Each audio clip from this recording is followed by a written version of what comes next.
Krishna Krishna, Krishna Krishna, Krishna Krishna, Krishna Hey. Krishna Krishna, Krishna Krishna, Krishna Krishna, Krishna Hey. Krishna Krishna, Krishna Krishna, Krishna Krishna, Krishna Hey. Krishna Krishna, Krishna Krishna, Krishna Krishna, Krishna Hey. Krishna Krishna, Krishna Krishna, Krishna Krishna, Rakshamam. Krishna Krishna, Krishna Krishna, Krishna Krishna, Pakimam. Rama Raghava, Rama Raghava, Rama Raghava, Rakshamam. Krishna Keshava, Krishna Keshava, Krishna Keshava, Pakimam. Krishna Keshava, Krishna Keshava, Krishna Keshava, Pakimam. Rama Raghava, Rama Raghava, Rama Raghava, Rakshamam. Krishna Keshava, Krishna Keshava, Krishna Keshava, Pakimam.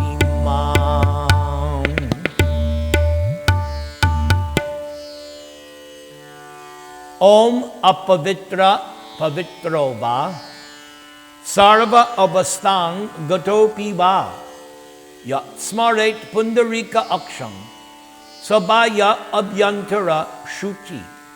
Shri Vishnu, Shri Vishnu, Shri Vishnu. Om Ajnana Timirandhasya Jnana Anjana Shalakaya Chakshun Militang Yena Tasmai Sri Gurave Namaha. Mukam Karoti Vachalang Pangung Lang Hayate Girim Yat Kripatamahang Vande Sri Gurung Dinataranam. Yat Kripatamahang Vande Parama Ananda Madhavam.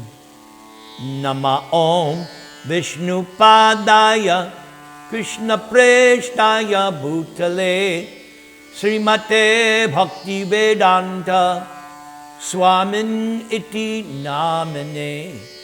Namaste Saraswate Deve Gauravani Pracharane Nirvishesha Shunyavadi Paschatya Deshatarane Trinadapi Sunichena Tarar Iva Sahishnuna Amanina Manadena Kirtaniya Sadahari. Hare Nama, Hare Nama, Hare Nama Eva Kevalam. Kalau Nasti Eva, Nasti Eva, Nasti Eva Gatir Anyata. Sri Krishna Chaitanya Prabhu Nityananda Jaya Dvaita Gadadhara Srivasa Adigo Bhakta Vrinda. Hare Krishna, Hare Krishna, Krishna Krishna, Hare Hare, Hare Rama, Hare Rama, Rama Rama, Hare Hare. Om Namah Bhagavate Vasudevaya. Om Namah Bhagavate Vasudevaya. Om Namah Bhagavate Vasudevaya. So, last week we began a new section. This is one chapter. And we learned last week how Krishna's and Balaram's father, Vasudeva, confessed to them how he was feeling, that he was not, how should we say, he felt somewhat embarrassed, somehow something was not right. And so he poured out his heart to Krishna and Balaram, how he was feeling. So in this chapter, there are 7 scenes. Tonight, we will start with scene number 2, entitled, The Entire Philosophy of Spiritual Life in an Abbreviated Summation. So when Vasudeva was addressing his divine sons in that way, Krishna and Balaram were smiling. Because Krishna and Balaram are very affectionate to their devotees, Krishna and Balaram accepted all the appreciation of Vasudeva with a kindly smiling attitude.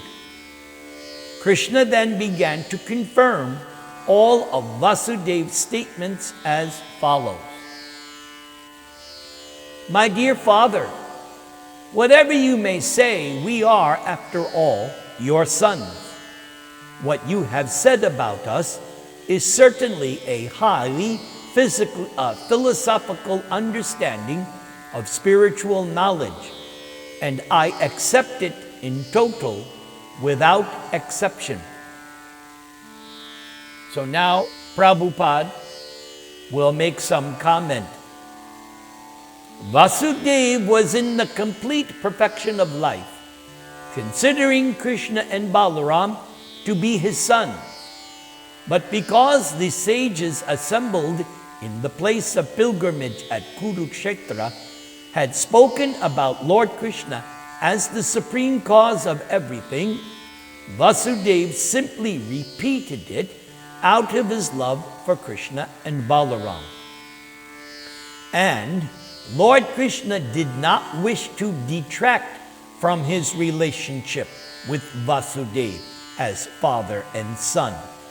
Therefore, in the very beginning of Krishna's reply, Krishna accepted the fact that he is the eternal son of Vasudeva and that Vasudeva is the eternal father of Krishna. After this, Lord Krishna informed his father of the spiritual identity of all living entities. And so Krishna spoke as follows. My dear father, everyone, including myself and my brother Balaram, as well as all the inhabitants of the city of Dwaraka and the entire cosmic manifestation, is exactly as you have already explained. But all of us are qualitatively one. Prabhupada now comments on this. Lord Krishna intended for Vasudeva to see everything in the vision of a Mahabhagavat, or first-class devotee.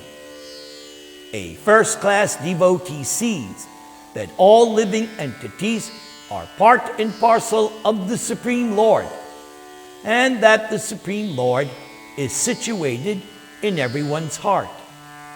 In fact, every living entity has his or her own spiritual identity, but in contact with material existence, one becomes influenced by the material modes of nature.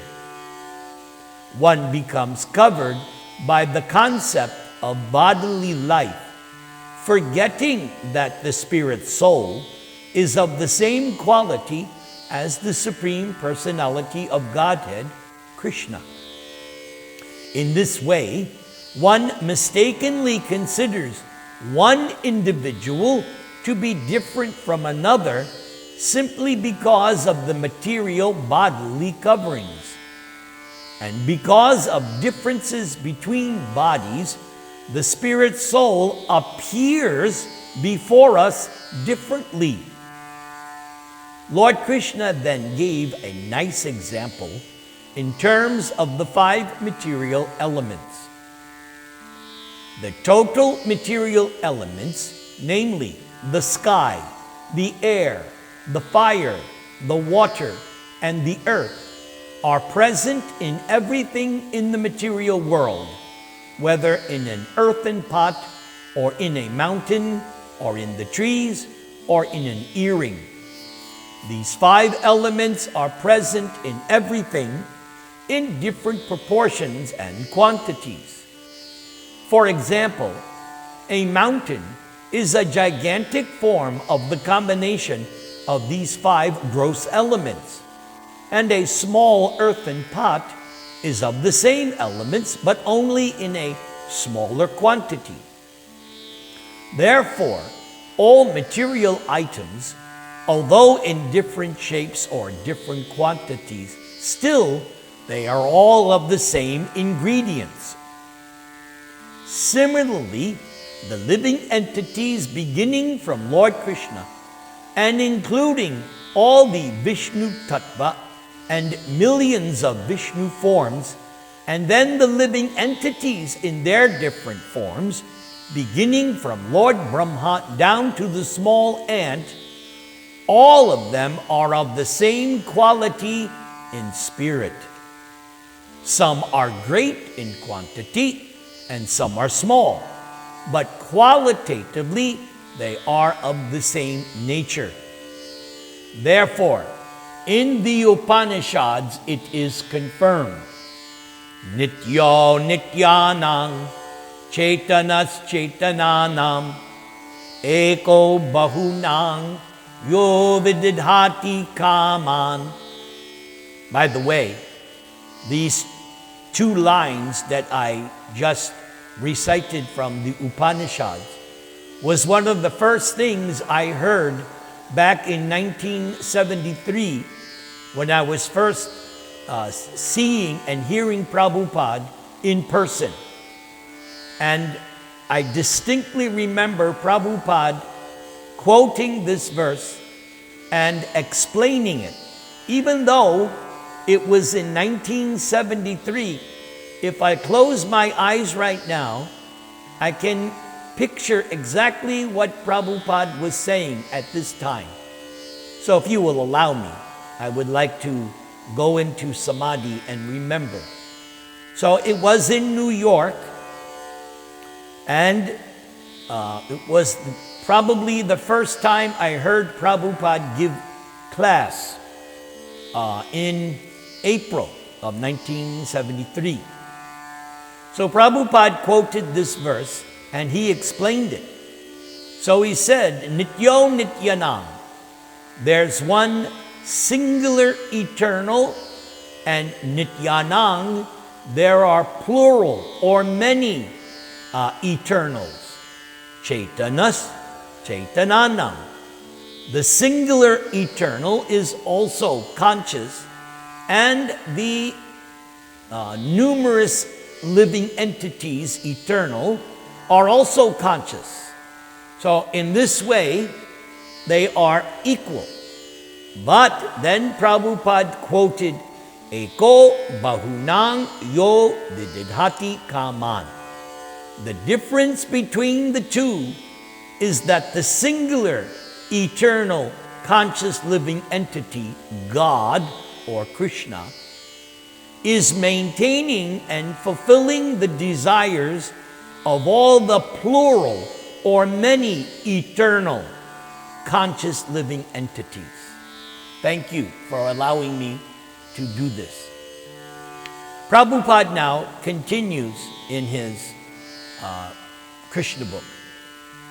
Krishna, or the Supreme Lord, is the chief among all living entities, and Krishna maintains them and supplies them with all necessities of life. Anyone who knows this philosophy is in perfect knowledge. The Vedic version, Tat Tvam Asi, or Thou art the same, does not mean that everyone is God, as the Mayavadis say, but rather the real meaning is that everyone is qualitatively of the same nature as that of God. So after hearing Krishna speak the entire philosophy of spiritual life in this abbreviated summation, Vasudeva was exceedingly pleased with his son Krishna. Being thus elated, Vasudeva could not speak even a word, and so he remained silent.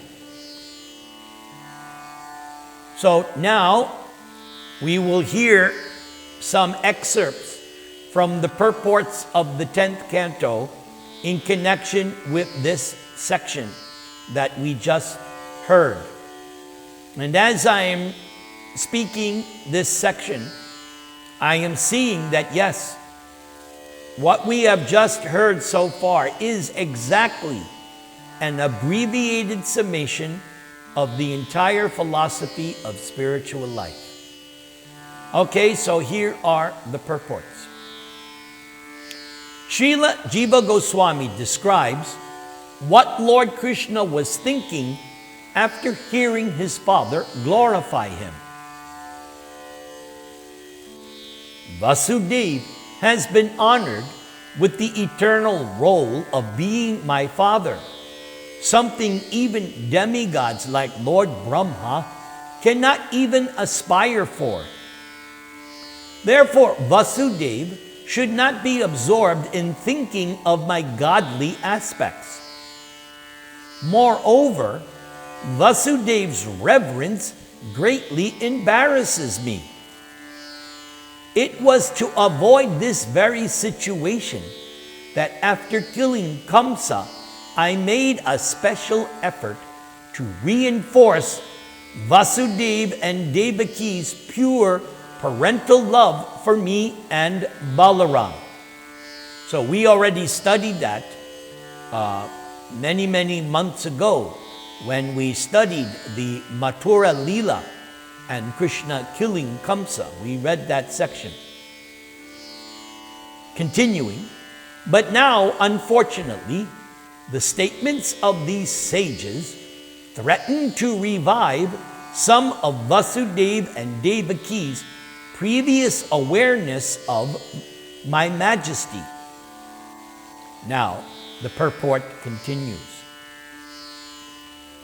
So, in order to protect his parents' intimate relationship with him, Lord Krishna stresses the oneness of all existence in this statement to his father Vasudeva. Vasudeva had been reminded of his son's greatness by hearing the sages gathered at Kurukshetra. But Vasudeva's sense of awe was ruining his intimate parental relationship with Krishna, and therefore Krishna wanted to dispel it. The great Gaudiya Vaishnava Acharya, Srila Vishwanath Chakravarti, explains that the one Paramatma appears to be many only by the influence of the modes of nature that Krishna himself creates. How is that? Because, although in truth Paramatma is self-illuminating, eternal, aloof from everything, and free from the modes of nature, when Krishna appears as this manifestation of Supersoul, Krishna seems to be just the opposite, a multiplicity of temporary objects saturated with the modes of nature. Just as the elements of ether and so on, when manifesting in pots and other things, seem to appear and disappear, so too Paramatma seems to appear and disappear in his various manifestations. Hare Krishna, Krishna Krishna, Hare Hare, Hare Rama, Rama Rama, Hare Hare. There are 7 scenes in this episode. So now we go to the 3rd scene, entitled Devaki requests Krishna and Balaram to bring back her 6 sons from the dead. In the meantime, Devaki, the mother of Lord Krishna, sat by the side of her husband Vasudeva. Previously, Devaki had heard that both Krishna and Balaram were so kind upon their teacher, Sandipani Muni, that Krishna and Balaram had brought back his son who was dead from the clutches of the superintendent of death, Yamaraj. Since Devaki had heard of this incident, she had also been thinking of her own sons who were killed by Kamsa. And while remembering them, Devaki became overwhelmed with grief. So I hope you all remember that we studied that at the beginning, that Devaki gave birth 1 year after another to 6 sons. The first son, Kirtiman, was first turned over to Kamsa. But by the time that happened, Kamsa had a change of heart. And so he told Vasudeva that actually he wasn't really interested in this first son, since the omen, the oracle, said it would be the 8th son. So Vasudeva thought that he had dodged a bullet when Kamsa did not kill the first son, but returned him. But then that great devotee Narada Muni came to Kamsa and said, "Oh, Kamsa, I would not believe the oracle. In fact, in my opinion, any one of Devaki's sons might be your killer." And we were told by Prabhupada at that time the reason why Narada did this. Narada wanted to simply increase Kamsa's sinful activities, which would make Krishna appear sooner. So there was a plan by Narada. So that's why he told Kamsa, no, don't think it will be the 8th. It could be anyone. So after that, Kamsa listened to Narada and then killed one son after another, 6 of them. And then the 7th child, Balaram, seemed to be a miscarriage of Devaki. And then the 8th son was switched at birth, and we all know the story of the original Janmashtami.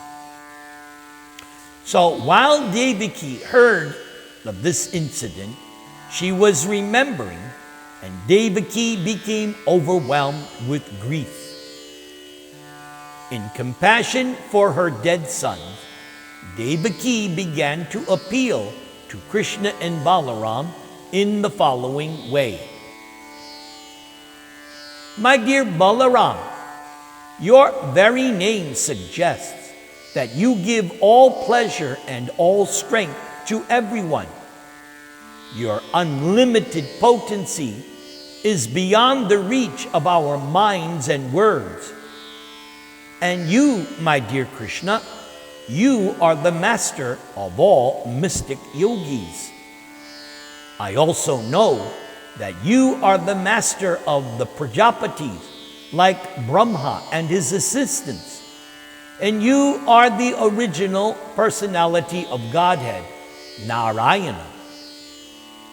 I also know for certain that you have descended just to annihilate all kinds of miscreants who have been misled in the course of time. Such miscreants have lost control of their minds and senses, fallen from the quality of goodness, and have deliberately neglected the direction of the revealed scriptures by living a life of extravagancy and impudency. You have descended on this earth just to minimize the burden of the world by killing such miscreant rulers.